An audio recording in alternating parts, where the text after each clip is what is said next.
Trouble-plagued rapper and actor Tupac Shakur is dead at the age of 25, just about a week after sustaining 4 bullet wounds last Saturday night in Las Vegas.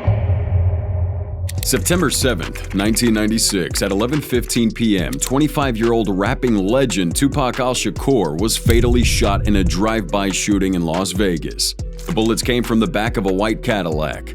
Seated in the front passenger seat was Dwayne "KEEFE" D. Davis, a member of the infamous South Side Compton Crips. Here's how KEEFE D killed Tupac on camera.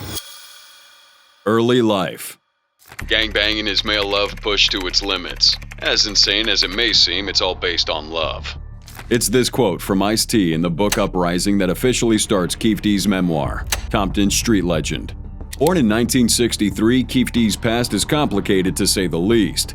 According to KEEFE, his family was the first black family on his block in Compton, which was at the time still middle class. They experienced constant harassment and racist discrimination over it, with his parents having to constantly protect and watch over their kids, as their neighborhood became increasingly violent. Unfortunately, it wasn't enough. By 1969-1970, gangs were growing super fast and super big, and I wasn't interested in being an outsider. And indeed he wasn't. KEEFE became a Crip when he was only 10. If that feels unbelievable for you, then just remember that street life was a way for young black men to make money and protect both themselves and their families, with many young men feeling like they had no other choice. In case you're wondering, no, his parents didn't approve. In fact, KEEFE would even be spanked by his father if seen with his new friends. But that didn't stop him, and neither did the numerous opportunities he had, like the UCLA's Upward Bound program, or his time as a team manager for the basketball, football, and baseball teams at Compton College. No, even as a kid, KEEFE was always determined to play with the bigwigs in the drug game. And as soon as he had the opportunity, that's exactly what he did. Hey, big dog, see if y'all can sell this shit. Coach John handed me the bag, and I guess he assumed I would take it home to my brother. Unlike today, where an ounce of powder cocaine is the size of a stamp, back then powder cocaine was $2,800 an ounce and would fill a sandwich bag. That shit never made it home. I flipped all 4 ounces in one night. Almost as interesting as his early life of crime is how early his connection to the rap industry started.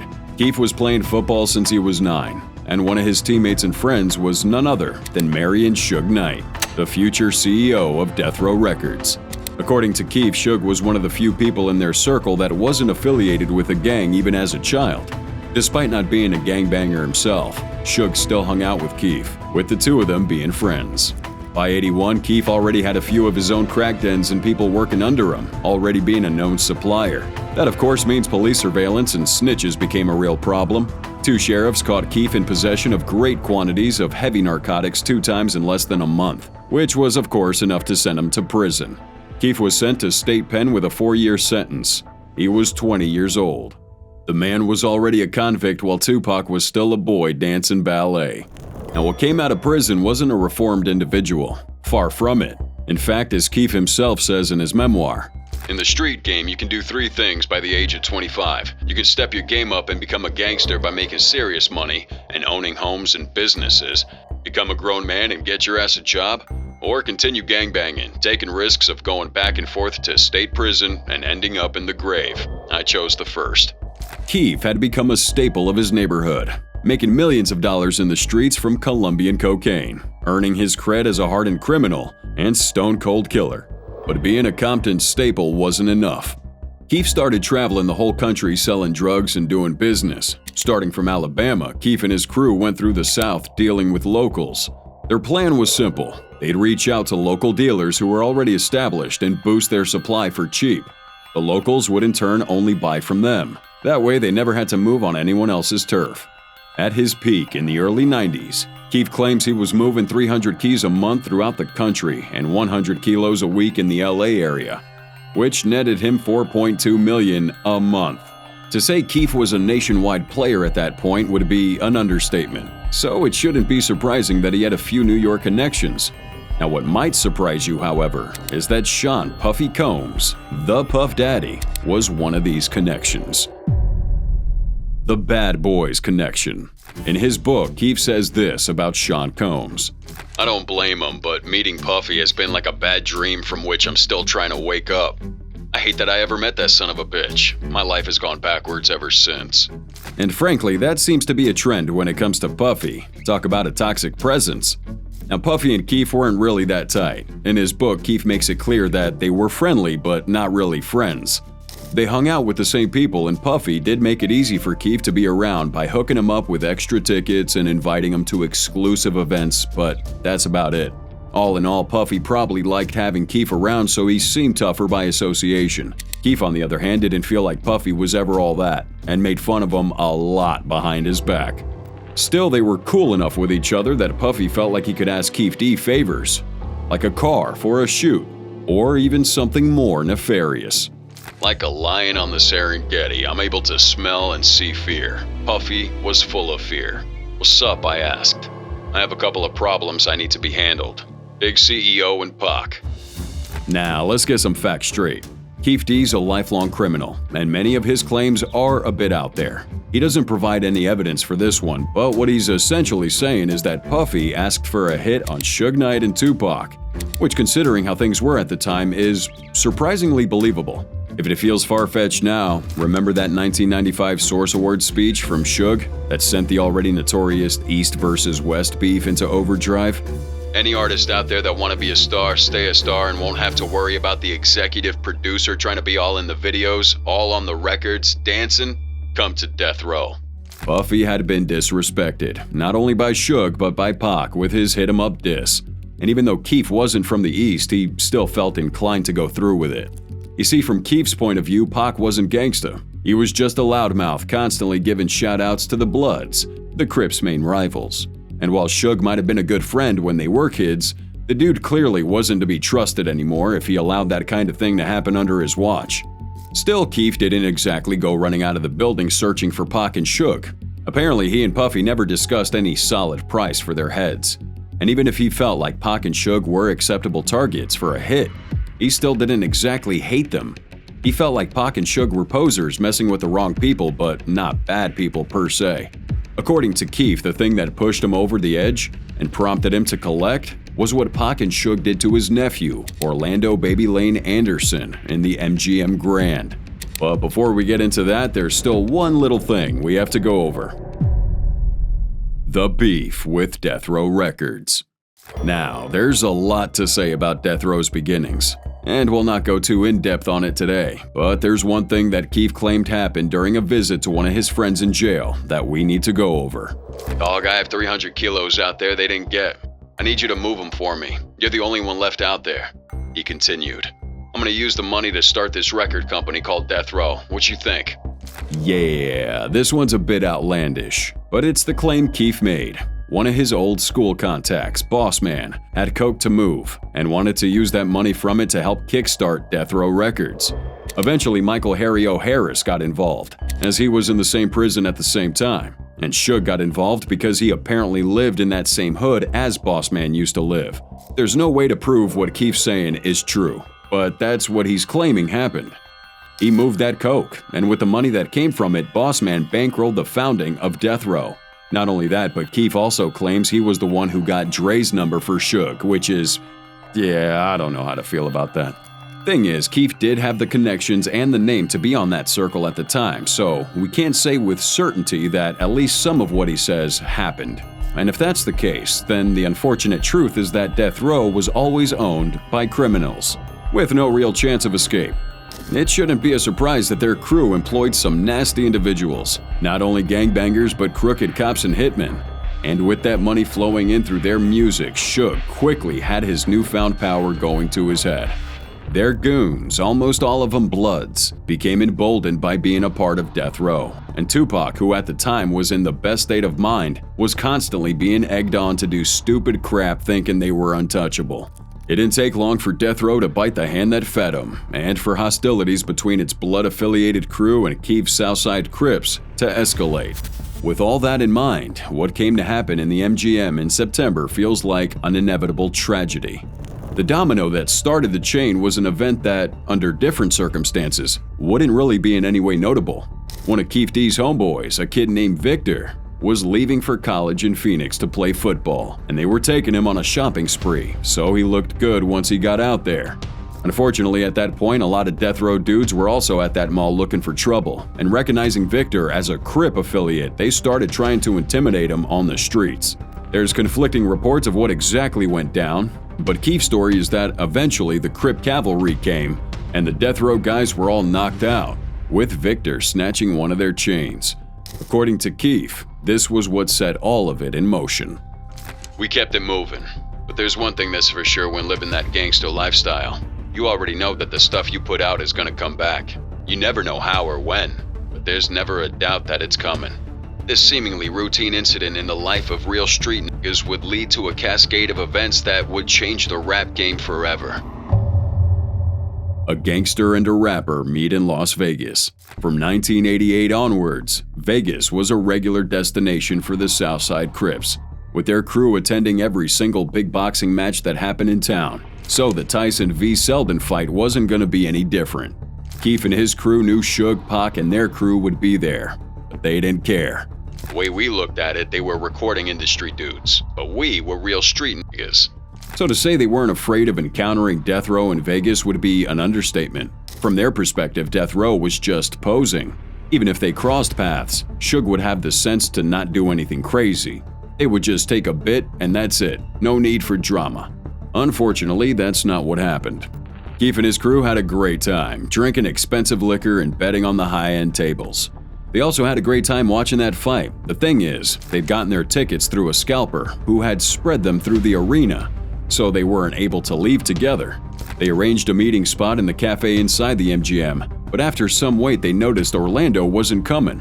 Some Eastside Crips had seen him being jumped by death row down by the casino, and that's where they found him. Apparently, one of the dudes who fought with Victor in the Crip cavalry, the same one who got his chain snatched, was rolling with Tupac that night and recognized Orlando. Tupac was hyped from the fight and was egged on by his crew to act in retaliation for the stolen chain.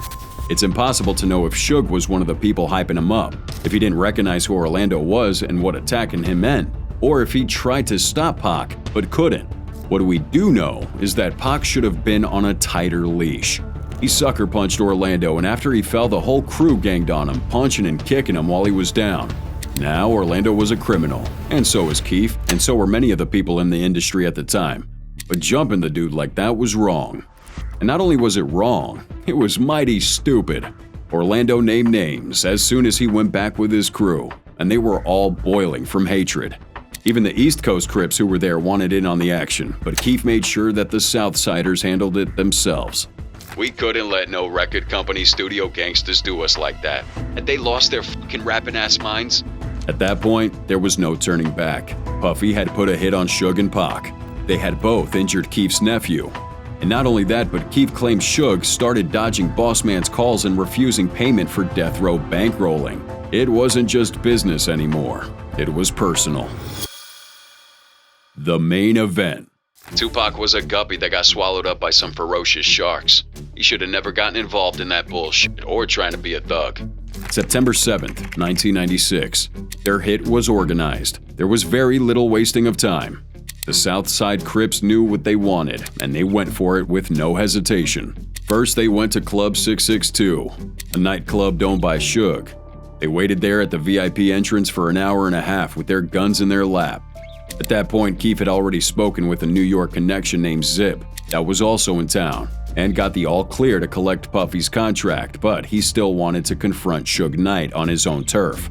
KEEFE couldn't understand why Suge would let Tupac jump his nephew. To him, there was just no way Suge wouldn't know what was going to happen if they went for it.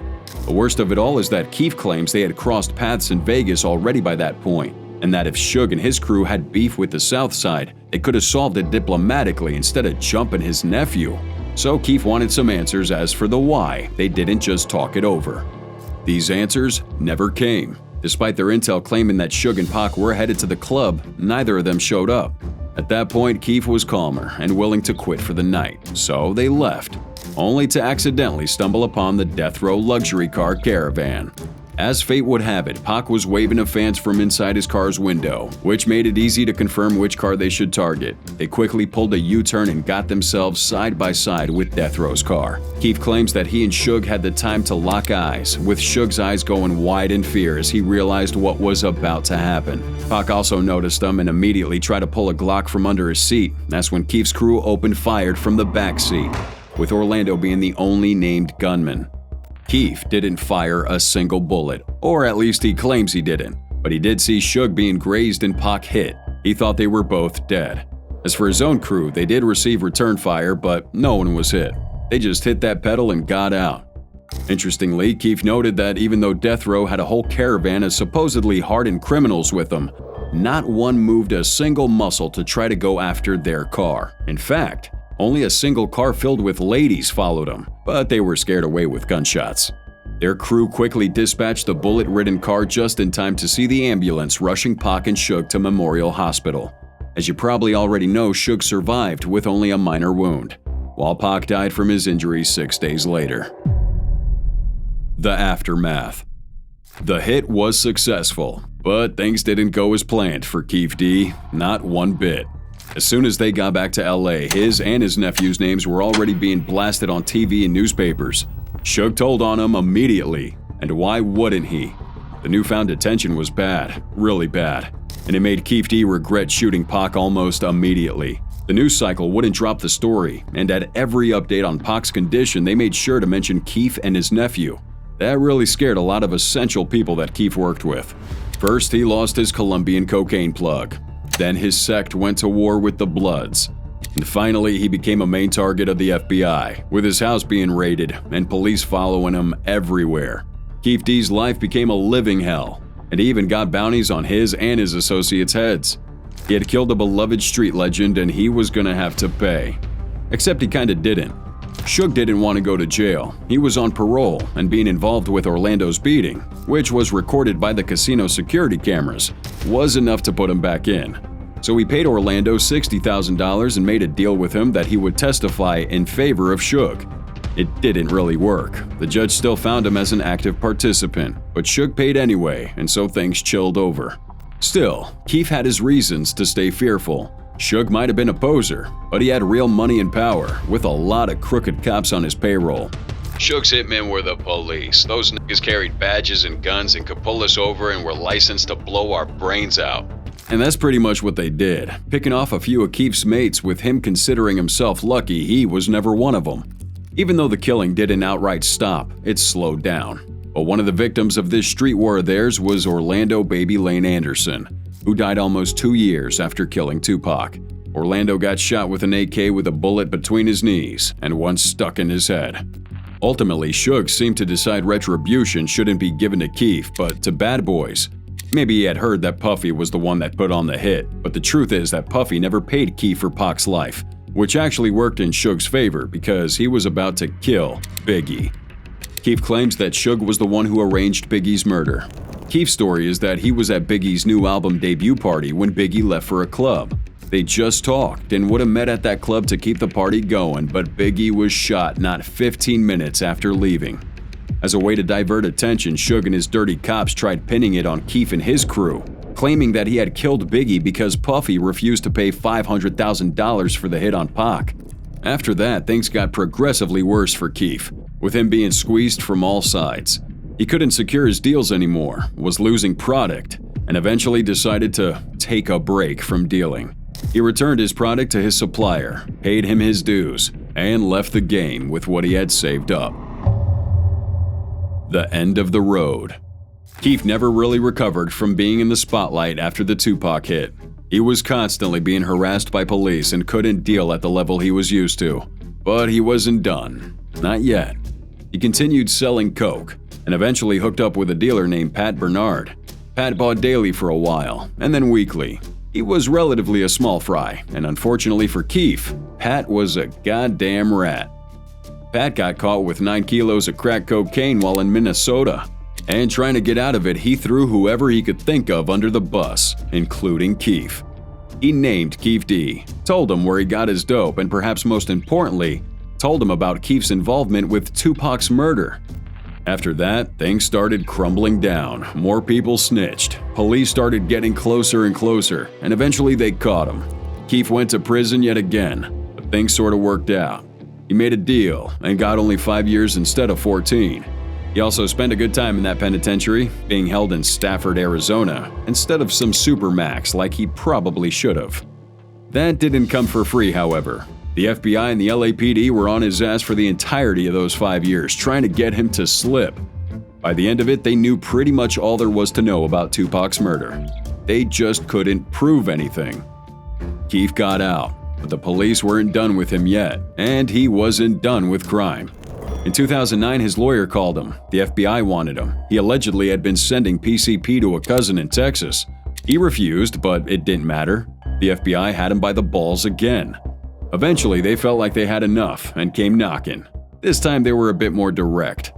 We have numerous cases against you that'll lead to a life sentence. You're 46 years old, and you're gonna die in jail. From that meeting came panic. KEEFE wasn't scared. This dude was hard. But his family? They were all terrified. They didn't want to lose him, and that broke him. The feds gave him a chance to talk and get out, and he did. Not for him, but for his family. The feds had followed me around for 15 years. It was finally time to get this shit off my chest and over with. Everybody else from my neighborhood was getting off on the shit. Why not get off on my shit? I sang because they promised I wouldn't be prosecuted. And he wasn't. He told them everything. Honestly, they cared more about Biggie than Pac, but he told them about it anyway. His meeting was to be confidential, and he wasn't going to be prosecuted. But of course, that's not what really happened. 2011, a tape leaked. One detective was recording and leaked the meeting with the FBI. After that, all hell broke loose. KEEFE became a sub-celebrity of sorts, and eventually said too much. His deal protected him from what he said he'd done in the meeting, but not from everything, and more specifically, not from the Las Vegas Police Department. On September 29, 2023, KEEFE D was arrested for the killing of Tupac Shakur. KEEFE was a product of his time, a gangsta with a capital G, and an undeniable monster. His arrest is 27 years too late, and his trial couldn't come soon enough. Oh, and as for his trial, here's a nice joke to end things on. In the case of the murder of Tupac Shakur, Dwayne Keith Davis has pleaded not guilty.